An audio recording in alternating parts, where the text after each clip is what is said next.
Zéro transmission mère-enfant, zéro décès chez l'enfant. C'est le thème retenu par le gouvernement ivoirien pour cette 28e édition de la Journée mondiale de lutte contre le sida. Ce choix vise à accroître la mobilisation des individus et des communautés afin d'améliorer l'accès des femmes en âge de procréer aux services de prévention du VIH et satisfaire l'accès à des services de prévention et de traitement à toutes les femmes atteintes du VIH, leurs enfants et leurs familles. Dans sa lutte contre cette pathologie, la Côte d'Ivoire s'est dotée d'un plan stratégique dénommé les 3-90.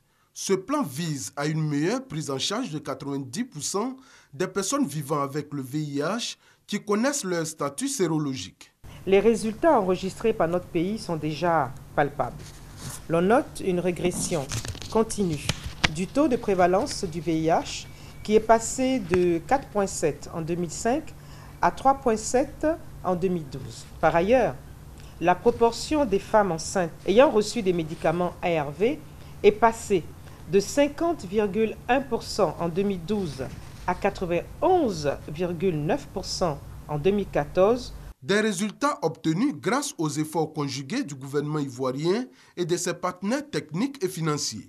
Des efforts restent encore à faire afin de parvenir à une couverture de 100% en termes d'établissements menant des activités de CPN maternité et offrant également les services de PTME. 30 ans après la découverte du premier cas, le sida, malgré les efforts consentis pour l'éradiquer, reste encore un problème de santé publique. Le gouvernement ivoirien est à la tâche et pour apporter la solution adéquate, il encourage les populations, les bailleurs de fonds, les ONG et les partenaires à s'impliquer davantage pour l'atteinte de cet objectif.